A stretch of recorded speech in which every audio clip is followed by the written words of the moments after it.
नमस्कार मित्रों, हम अर्थालंकार के अंतर्गत अब उपमा अलंकार के विषय में थोड़ी चर्चा करेंगे। उपमा अलंकार, जैसा कि शब्द से ही आपको प्रतीत होता होगा, उपमा अर्थात एक दूसरे की तुलना करना, उसे हम उपमा अलंकार कहते हैं। कैसे तुलना करना, आइए कुछ आचार्यों के परिभाषा के माध्यम से जानते हैं। आचार्य मम्मट कहते हैं, साधर्म्य उपमा भेदे। केवल अभी आप इतने ही अर्ध पंक्ति को ही समझिए। साधर्म्य उपमा भेदे, साधर्म्यम उपमा भेदे। जहाँ पर समान धर्म हो वहाँ पर उपमा अलंकार होता है। भेदे, यह एक शब्द आया है, बहुत इंपॉर्टेंट है, इसको आपको समझना चाहिए। भेदे अर्थात जहाँ पर उपमान और उपमेय में भेद हो वहाँ ही उपमा अलंकार होती है। नीचे यहाँ पर आपको थोड़ा सा स्पष्ट कर दूं और कि यहाँ नीचे देखेंगे आप तो भेदे यहाँ पर भेदे क्यों लिखा गया है, उसके लिए आचार्य कहते हैं कि भेद ग्रहणम अनन्वय विविच्छेदाय। जो यहाँ पर भेद शब्द का हमने ग्रहण किया है, साधर्म्यम उपमा भेदे। जो भेद शब्द है, अनन्वय नामक एक अलंकार होता है जहाँ पर उपमान और उपमेय में भेद नहीं होता है। तो इसलिए यहाँ पर दोनों अलंकारों को पृथक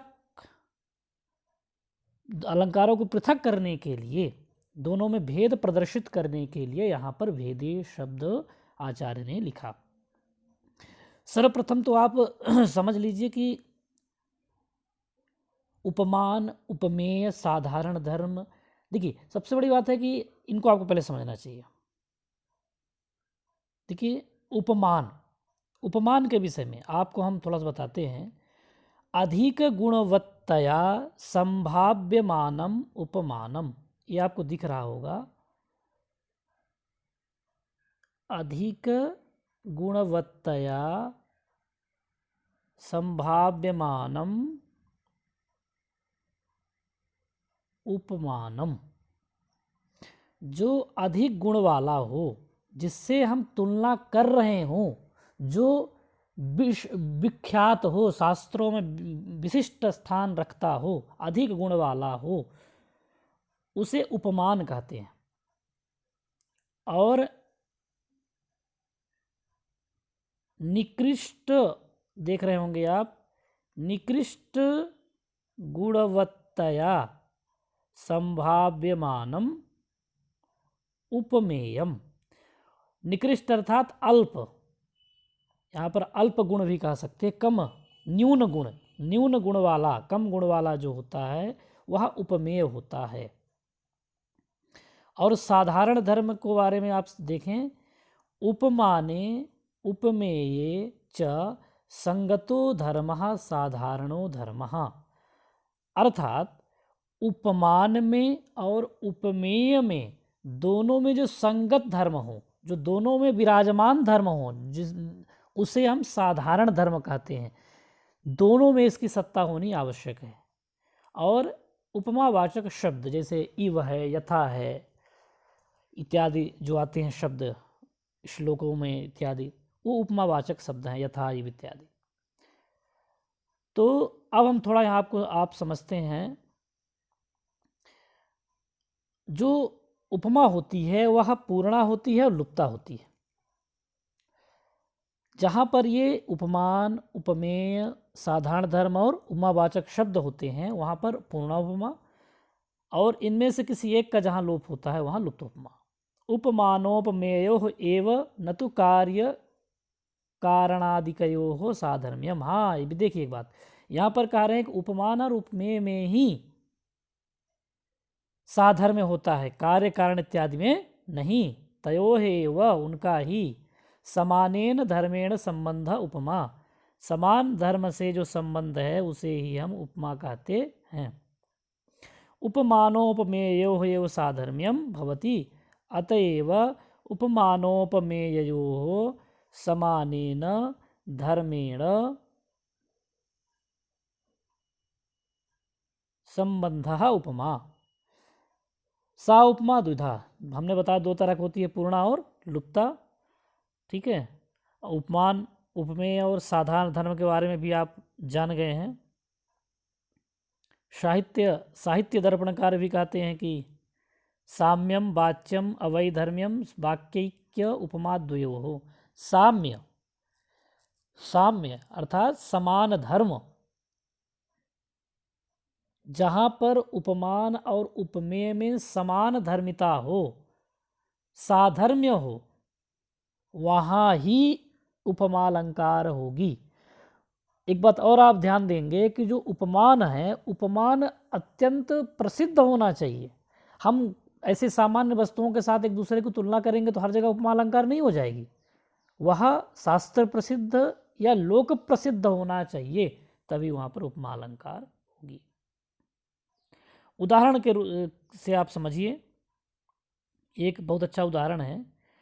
स्वप्नेपि समरेषु त्वाम विजयश्रीर्न मुंचति, प्रभाव प्रभवम कांतम स्वाधीन पतिका यथा।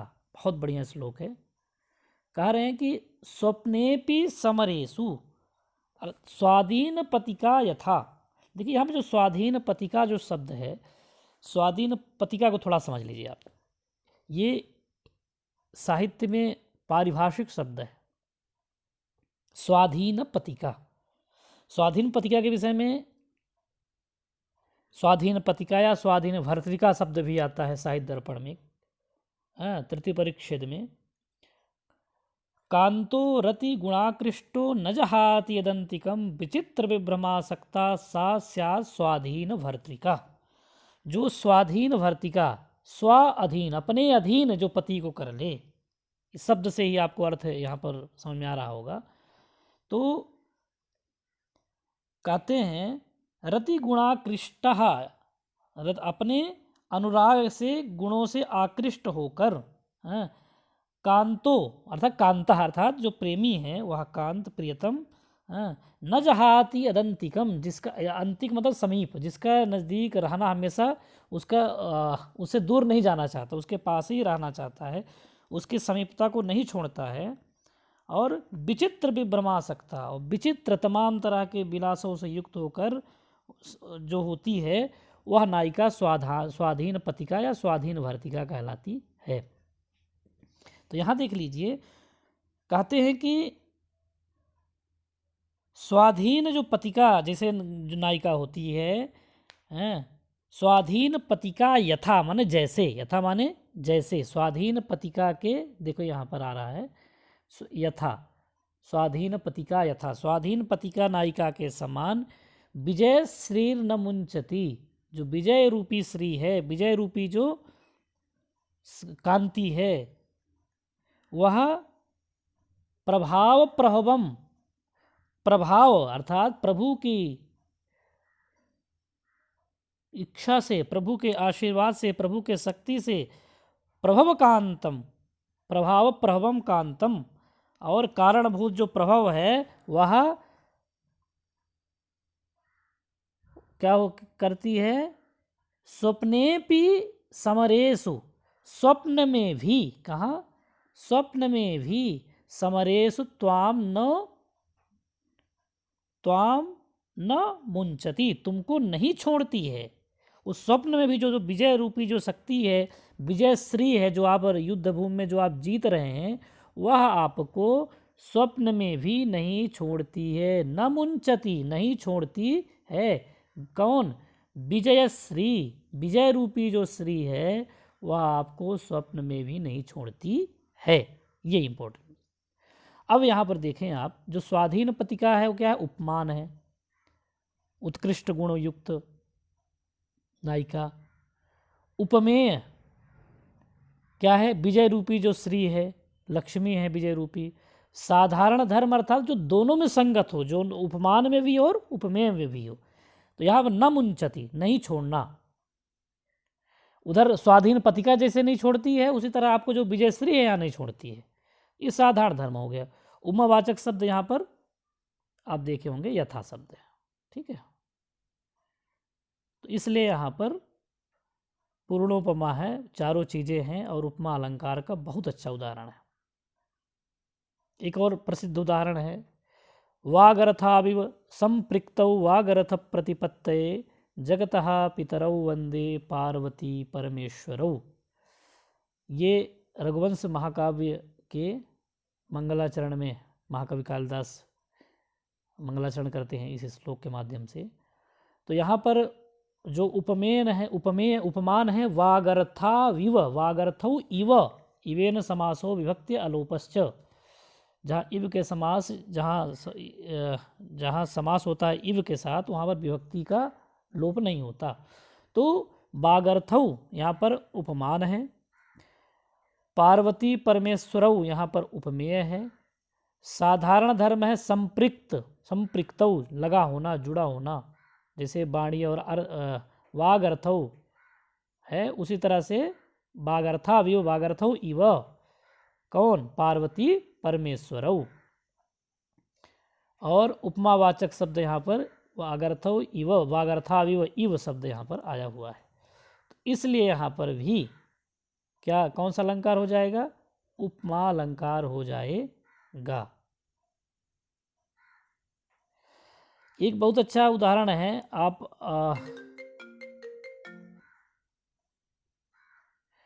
चंद्र इव मुखम मनोहरम, चंद्रमा के समान मनोहर मुख है।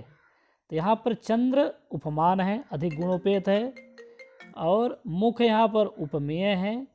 साधारण धर्म हो गया मनोहर, अच्छा लगना दोनों में, और उपमावाचक शब्द हो गए इव, इसलिए यहाँ पर भी उपमा अलंकार है। इस तरह से हमने उपमा अलंकार को आज समझा। आपका बहुत बहुत आभार, बहुत बहुत धन्यवाद।